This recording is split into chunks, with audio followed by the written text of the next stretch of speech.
everybody, it's Aluna Michaels, Esoteric Astrologer, coming at you to talk about the events of, where are we? August 2026. Thank you, as always, to the guys at the Know Thyself podcast. You're awesome. Thank you for all the fabulous, cool, evolved, interesting consciousness people you send my way. And people should listen to them. Okay, talking about August. One of the things I wanted to say a general thing, but I think I'll do that at the end. Something about Uranus being in Gemini that I had sort of talked about, but then I thought I should mention something a little deeper. So everyone is very excited about the total eclipse and then the partial eclipse at the end of the month. We've got the total eclipse on the 12th. It's going to be at 20 degrees of Leo. And then, so that means the sun and the moon conjunct at a new moon. And then we have calling a partial eclipse at the full moon when the sun's in Virgo at 5 degrees, Pisces at 5 degrees. Eclipses are always very interesting about being able to look deeper into yourself and have insights into things that could seem a little alien to you. It's a great time to experiment with your personality, if that makes sense. But, if it's working with your creativity in new ways, because Leo is about creativity, if it's being bold and like really letting your heart shine. You can sort of make accommodations in relationships, whether it's romantic or friendships or at work.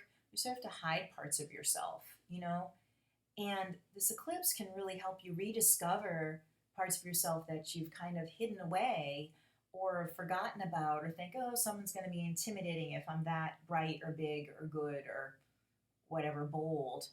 And so it kind of helps you celebrate these parts of yourself and sort of get them out and dust them off. And it can be like finding clothes in the closet that are in the back of your closet, and it's like, oh, I forgot about this looks good on me, and people saying that looks great on you. You should wear that more often. So this kind of idea of the eclipse is rediscovering these parts of yourself, and let other people get used to it. If they're intimidated first, keep your light shining, and eclipses in general, whether total or partial, are great for intuition, meditation, paying attention to dreams, all sorts of things like that. It can be weird about making big decisions about things, kind of like a Mercury retrograde, because you're in a bit of a surreal space, and that can be great about expanding the boundaries of who you are and discovering yourself and things. But it's not great for just, I don't know, especially starting new relationships. It can be not the greatest if someone, I don't know, can be like, this person isn't right for me. And then you're in really deep, or you feel like swept up in a romantic illusion. That's always the big thing people talk about with eclipses. It's like, you can sort of think, boy, I'm in really deep and I don't know how to get out, So, but the idea of rediscovering your own self, what's already there, is eclipses are great about that. Sometimes it's not great for the beginning new things, because sometimes it can't sustain when you come out of this twilight space or this liminal recreating space of who you are. So just sort of, if you feel like a big pull towards something that doesn't seem like it's you in a maybe kind of crazy way, think, oh, this isn't like a rediscovery thing. This is getting a little wild or something. Just put it off like a week, because eclipses are very intense for the week, the 3 days before and after the eclipse. So starting the 17th or so, 16th even of August, going with like the 23rd, with the total eclipse is more energy than the partial. But just kind of say, well, if this is going to be that great, it'll still be there, this new thing. But the self-discovery and the, sort of playing in this inner playground within yourself is fun, So the other thing too is let me just look at, boy, it's gotten dark in the room since I started doing this. So we don't really have as many other planets. Well, Mercury's involved there. Because Mercury's pretty close to the eclipse. Not too close. Yeah. Well, what is happening at the eclipse too is that Jupiter and Saturn, Mercury's going to be with Jupiter, but let me talk about the Jupiter and Saturn first. Jupiter is the principle of expansion and Saturn's contracting, and they balance each other out, and it's really wonderful when they're in a trine. We've got Leo is fire, Aries is fire, and fire signs trine each other and have a good flow of energy. And through the middle of August to the middle of September, Jupiter and Saturn are sort of tracking together. And so that can also be good for, again, taking risks that are safe or doing something big picture, Jupiter, but the smaller steps within that picture, Saturn, to have the discipline to make it manifest, So the Jupiter and Saturn are also starting that trine right at the total eclipse. And then Mercury also being in Leo, earlier degrees than where the eclipse is, but Mercury is even bringing your mind into it, or it could be a collaboration with friends or something, because Mercury's friends and Jupiter tends to be groups of people that are similar. But I think it's a time of feeling there's more connection in your life, or looking for people who think like you do, of similar value systems, or Jupiter's about like your philosophical outlook on the world and ethics, and or just even have what you like to do for fun, and just feel you have your tribe, And then the Saturn helps to feel comfortable in your place within that group, that your individuality is valued, or your specific contributions to the group. It's like kind of egalitarian, and everyone's feeling like they fit in. So it can be kind of a sort of magical time to be part of groups. And that can even be just getting together with relatives or friends, or your neighborhood or community. It just seems like making new friends, and then the ones you have sort of are expanding in new ways. So it's a nice time to feel deep connection in whatever community and again, groups of people. So, but watching for like overcommitment, I guess, because of the eclipse also right there. So, being moderate in how you get started, and then let it blossom more naturally than overinflated, I guess I'd say. So the second eclipse in Pisces is, I think that one's going to be a lot about, because also the planet Uranus will be squaring the moon in Pisces and the sun in Virgo. And Virgo can be so much about self-criticism, over perfectionism, and the moon in Pisces is a lot about forgiveness. And the fact that it's an eclipse gives you a space to free yourself. It just gives enough space within the pattern to help dissolve the pattern of being overly harsh with yourself. And then the planet Uranus coming in and squaring, the Pisces moon is more gentle in how it sort of starts to dissolve the pattern. But Uranus is like, boom, like you can make commitment, especially because Uranus is also about friends.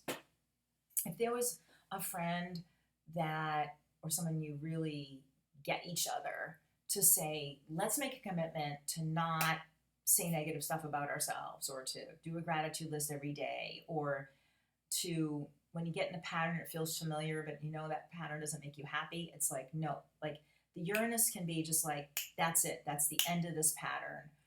And then Neptune continues to dissolve it, but there's Uranus as I say Neptune, Pisces ruled by Neptune, can continue to help dissolve it, but that Uranus is like, like there's a lightning bolt that just scrambles the signal, and you're not able to even do the pattern anymore when you're committed to say, I don't want this self-criticism pattern or whatever it is, or getting in my own way about whatever. Because the total eclipse has opened up so much about what may have been dormant. And then, you know, 2 weeks later, it's like, you sure you want to be that happy or that whatever? No one cares about that stuff you're doing, or and it's like, no, I do want that. And once and for all, that Uranus can come in and say, no, I'm not doing that. I'm standing up to that and saying, I'm more powerful than that. You know, I'm very into I was going to say neuro-linguistic programming, but that's an old term. Neuroplasticity. Thank you, brain. And there's a woman named Carolyn Leaf who's sort of interesting, like some of her stuff and not others, but she had an interesting way your brain works kind of visualization. And let's say I was talking to somebody about rediscovering painting and being an artist or something, and say you want to start painting just for fun. And then the negative voice is like, you're a terrible painter. No one wants you to do this, and who do you think you are, or something. And someone, it's an old tape that plays in your head. She said to visualize a building like across the street, kind of at a distance with a lot of windows in it. And you see a sign go up and it says, you're a terrible painter. Who the hell do you think you are? You're stupid, stop it. And you look at that and you see it from afar with all these different windows, and you see it in that one window and you say, I see you. Stop it. I don't want you. And there's something neurologically about seeing it at a distance, seeing it within that box, seeing the other windows blank, like you could put different thoughts in those windows, and that it's far away and it's contained, so it doesn't become this story that overtakes all of who you are. And that practicing that each day, like pulling it up, seeing it at a safe distance and say, no, I'm in charge of what I think. Not this puny little sign across the way in this little window that's in this little box. And maybe trying something like that, because Uranus is thinking like, no, boom, you're dumb. You're just this little sign in a window. Like Uranus can help you think completely different. And Neptune, Pisces being the compassionate element. I'm so sorry you believe that's true all these years. And I want you to play in your artistic expression, or going out to meet friends, or whatever the sign goes up. Nobody likes you, or something. You're too loud when you laugh. It's like, I see you. But you say, I see you. Like, I see you trying to poison my mind, and you're just a puny little thing in a little window over there. Nuh-uh. And so Uranus making that square to the second eclipse can really just say, oh no, we're keeping this energy flowing. We're not doing this anymore. Now that I've opened this door, I'm keeping it open, even though it feels awkward to have these new elements of my personality activated, okay? So other thing that sort of works along with that too is the planet Mars is going to square Neptune on the 16th of August, right in there. And Mars and Neptune are funny.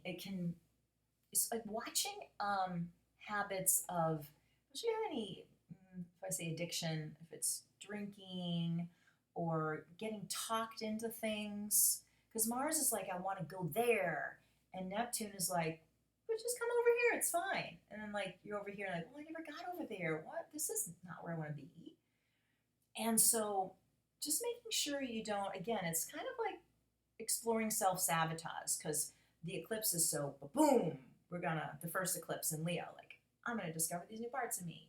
And then it's like, well, I'll do it tomorrow. It's procrastinating about it. It's looking at the ways that your psyche maybe doesn't want to change, because we like having homeostasis. We're just who we are. And so they're watching these sneaky ways that you sabotage yourself, or other people say, oh, well, let's go out doing whatever. Going to the bar, drinking. I'm just thinking Neptune represents alcohol. And you can do your creative thing later. I mean, who's even going to see it? Come on, just for you. Let's go out now. This is when we can do this, or there's a band playing, or there's a something. And whatever it might be to waylay yourself. So it could be an actual person who doesn't like you discovering yourself, or your own self going, what am I doing? Or I'll do it later. Because it's a little sneakier than the self criticism of the second eclipse. It's more like, I don't know, I do something else. So just watching out for this sort of vague excuses or convincing yourself you're going to end up over here when you go over there. And it's like, nah, just go there. Mars is like the shortest distance between 2 points is a straight line. Just do the straight line. Don't do all this Neptune strange stuff. Neptune's not always strange, but strange in this instance. The other thing is that when we get later in the month, the planet Jupiter that really helps things move smoothly. Jupiter is doing all sorts of stuff. It's sextiling Uranus, it's trining Neptune, it's doing that trine to Saturn. And so there's a lot of good stuff happening with Jupiter letting things really flow. So it's like you kind of get over that little mildly treacherous kind of stuff, and then it's like whoosh, you can kind of go with the flow. It really starts to take on a positive momentum, you know. So the last thing I want to say, because I think I've gone on a little bit long, is about the planet Uranus going to Gemini. And I have been saying, you know, it's kind of cool that the United States, if we take the birthday as July 4th, 1776, some people do the November 1787 or the ratification of the Constitution, which makes the United States Scorpio rather than Cancer, but most people do July 4th. So at that time, Uranus was at 8 degrees of Gemini. Uranus was 8 degrees of Gemini. And we're really in what's called a Uranus return for the country. And it's kind of interesting because since Uranus has an 84-year orbit, you know, people have a Uranus return only once, if that, and they're older, and it's hard to see, what is this? Like, where do you go from the Uranus return? And then, so for countries to have a first Uranus return, a second Uranus return, here's our third Uranus return, which always seems to be about more democracy, more personal freedoms for people, more inclusivity. And I was thinking, but what also was interesting is that we discovered Uranus in the 1770s, 80s, in there. Uranus was in Gemini when we discovered it. That's the point. And Uranus is in a sign for 7 years. And they say that when we discover new planets, it's the evolution of consciousness that humanity is able to see beyond Saturn and say, we're ready for this. We're ready to consciously, Uranus has always been there, consciously take in what Uranus represents. And at the time of that, you know, when we discovered Uranus in that time, it was the Age of Enlightenment, and Uranus represents like, whoa, eureka, I'm enlightened. And Uranus also represents multiculturalism. It represents democracy, and as opposed to Saturn, it's monarchies and the king knows what to do for you, or the priest or whatever. And Uranus is like, power to the people, you know. So, you know, and of course, always trying to move to higher expressions of that. But it's interesting that for the United States and France to pick up on that democratic resurgence on the planet, obviously the Greeks had, but going to a higher level and really being able to say, this is really gonna take hold on the planet. When we discovered Neptune, it was interesting. There was a lot of other things going on then. It was the Great Spiritual Awakening that happened in the 1800s. There was a lot of spiritualism, which Neptune represents. The discovery of anesthesia was that time. People can sleep peacefully through their operation instead of be awake when they cut your leg off in the Civil War or whatever. But anyways, it was Neptune. And then Pluto represented 1930s, rise of fascism, bad Pluto, good Pluto, nuclear energy, good or bad. So it's about power, and how do we deal with power, unlimited types of power on a humanity scale. You know, what are we going to do about this? And so that was Pluto. But anyways, Uranus. So when we're at the point of Uranus going into Gemini, it's saying for humanity, we're having a Uranus return of this level of consciousness raising. And Uranus also always represents the evolution of consciousness as Neptune and Pluto do in a different kind of way. Um, Uranus is more like this aha of the brain and about personal freedoms and respecting other people's freedoms and being able to live all together. You know that song "Everyday People" by Sly and the Family Stone. It was a great Uranus type song about everybody's here and we're all trying to get along and we're just all here. It's kind of Uranus's kind of thing. And so I feel like just for the as humanity, because that's not like it's so special when it's in Gemini, but because it's the anniversary of humanity knowing where Uranus is, these next 7 years are just going to be, I think, very positive in terms of seeing more countries having like what happened in Hungary with overturning, a terrible situation to more power to the people. And South Korea, someone tried to have some goofy coup and then they stopped that. And it's just interesting to see how that's going to unfold over the next 7 years, and that humans gets more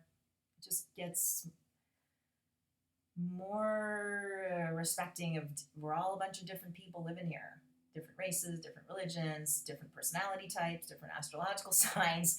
And Uranus is about this mosaic. Like, how does this mosaic of humanity get healthier, and that we all live with very different ideas that somehow can all harmonize together in a kooky way. And I always think about Uranus like feta and watermelon salad. I might have said that before, but it's like, what? Like, no. And then you put it together and it's like, oh my God, like, this is great. These things that are so different become super awesome when you put them together. And there used to be that old ad for Reese's peanut butter cups, and like, you got chocolate in my peanut butter, you got peanut butter in my chocolate. And then they eat it and it's like, two tastes that taste better together, or whatever that ad was. But chocolate and peanut butter seem obvious. Feta and watermelon is like, what? So Uranus is about we can be together being so different and say, wow, we taste good together. It's nice being neighbors or working together and bipartisanship or something.